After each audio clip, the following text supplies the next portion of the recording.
Hey guys, and welcome back to Idleon, and World 4 is here. Dungeon Happy Hour is apparently here too, so before I jumped into World 4, I ended up spending a bunch of time on dungeons. Well, not a bunch, but some time, because it allowed you now to use 20 passes at once per week, I think, and you can get, like, a bunch more rewards. I think it said 20 extra rewards. I think it was like 20... You can use 20 passes at once for 20 times the rewards. So as you can see here, I get a lot of stuff out of this one.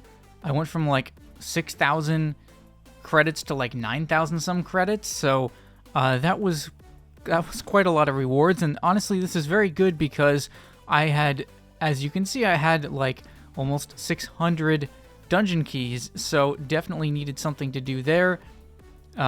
Key fragments, that seems to be something for a later update. So you can see here, cooking skill, pet breeding skill, lab stasis skill. There's a bunch of new stuff that we'll check out in a new pack with these angel wings, which I'm going to get for 11% AFK gains. There's new card packs. Here's the cape, 11% all AFK gain as a cape, 5 weapon power. That's pretty cool. And it looks kind of crazy compared to... There's nothing really quite like that cape in the game. So you're seeing a lot of these around.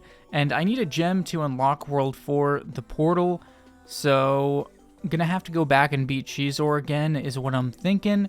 But before I do that, I decided I needed to go and finish... Well, they were calling me back for more dungeons because it was like, oh, apparently Happy Hour is going on again. I don't know how I got called for Happy Hour twice. The second one was more like the 3... It's like 3 passes at once, and that one did go for an hour, whereas the 20 passes seem to just be once. But either way, still very helpful because otherwise I was like making no progress through my dungeon keys, so this is extremely helpful in terms of getting some more credits and flurbos. So I don't know if there was any point to doing higher dungeons. I was just sticking with World 1 just because it was just simple. So that's usually why I do World 1, is because it's simple. I just do like Grey Grumblow and just keep it simple. Sushi chain, 5% all AFK gain off of that chain. It's kind of nice. So I kept doing these until the hour was up for the 3 keys per run. Maybe not the best, but still better than 1 key per run, right? Just making some progress through my massive stockpile of keys, dungeon keys. And then after that, we are going to do another dungeon run. I got really bogged down with this. I was intending to spend more time on World 4, but when they're going to offer you, nice dungeon runs like this, it was like, I should take this and just grind some of these keys out. Still have 575 dungeon keys. So that was something. But you can see I've got the wings on there. A lot of other people running the wing cape too. That person said they were running again, but I decided that was it because it no longer said that it was party hour, happy hour. So I was like, yep, no more happy hour. I think we're going to go on to World 4 now. So defeated Shizor, and there is the gem we were looking for. And now we can go and unlock the World 4 portal. I'll be honest, I kind of forgot it was even up here, because it's so far, it's so far in the corner of this zone, I was like, kind of forgot it was there. I kind of prefer if they would put it near the top of the ladder on this level, just because it'd be easier to run to. This takes longer to run to. Okay, so I got Cosmic Time Candy, which gives you a pretty wide, sort of randomized array of times that you can get. That's pretty cool. And it got me a bunch of coins, too. Quite a lot of coins. So here's World 4. And as you can see, the theme is from the original tutorial. That's kind of what the world theme is. And then you've pet breeding over here, cooking is up there, and the lab is off to the right. So the lab, basically you put your characters in stasis and then you try and sort of connect them all from this prism and line them all up to get various bonuses. And the menu area is apparently where you go and, your food is there and then you upgrade it based on the amount of food you've created. You can upgrade each type of food, I think. So first thing you have to do in this world seems to be the Gobo quest line, which basically is just showing you how to do the different things and use the different things in this world. So you can buy kitchens if you have an enormous number of coins. For some reason, I could only buy the first 4 because I didn't really have that many coins. But it's interesting because you can see future coins, future coin levels. And then we have the pet area down here. I don't understand the fence yard yet, but looks like you can breed things and you get eggs over a certain amount of time. You recharge your number of eggs and then you breed them into new pets. And those pets can perform different roles. Some can fight, some can gather. I didn't realize that yet at this point, so I was fighting with one that happens to be a gathering one, which is the squirrel that has those leaves. You can see the mushroom has the sword symbol, so it's really meant for fighting. And then when you win these rounds here, you unlock new areas to forage in, which allow you to gather resources. So each sort of battle level you unlock seems to unlock a new... as you can see, the next fight there is to unlock the jungle area to collect resources from, and then you assign pets to gather the resources from that area, and they'll just do that passively. So 902k mining efficiency. I'm getting up there with that.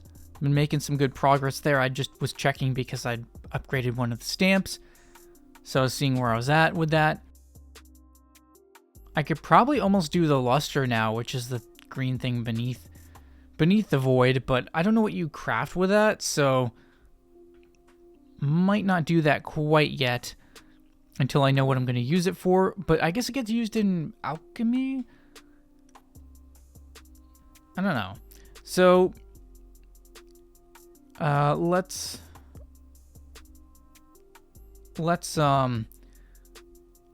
take a look here at the cards. And what I noticed was that now you can upgrade a new card level. There's the level 4 cards. You can see the blue stars. So new card level, additional bonuses.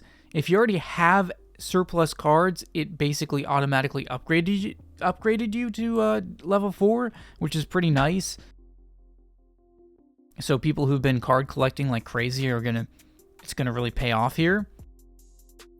And then the shop does allow you to upgrade from tier 3 to tier 4 with a certain number of gems, which is, I don't know, people may have opinions on that. But you could already really buy the cards anyways, so that's just saving you money from having to roll loot boxes over and over again.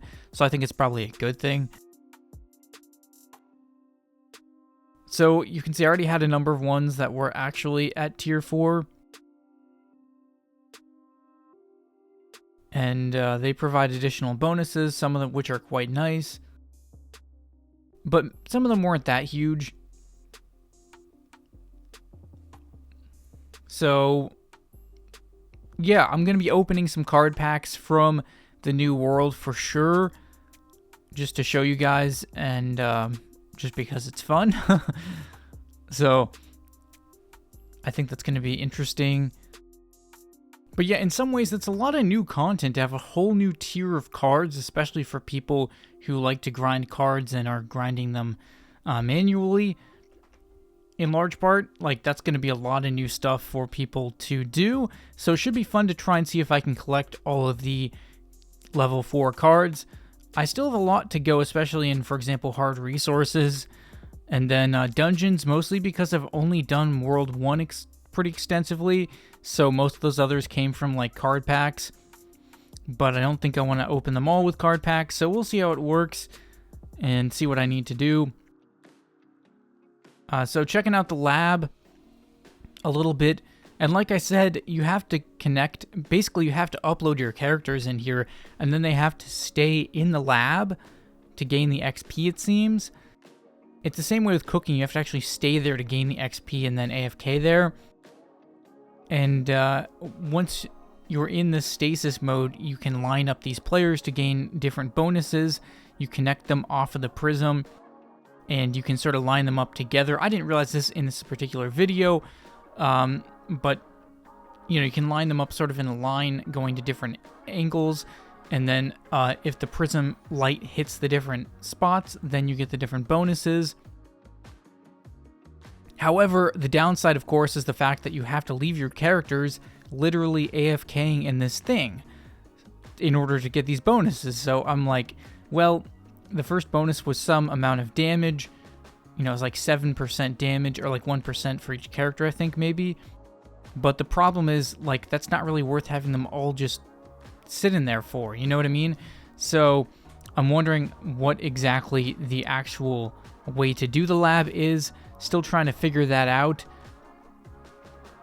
So yeah, kind of just my first impressions of World 4 is that there's a lot of new content, especially with the new card levels included, and should be a lot of stuff to do. Should be a lot of stuff to keep busy with. And there's going to be more in additional videos here because I barely even scratched the surface. It just was too much for one video. So going to be more videos here shortly as I keep exploring and see what I can find. So yeah, leave a like if you guys enjoyed. Let me know what you thought about this video in the comments, what you think about World 4, and I will see you guys in the next video.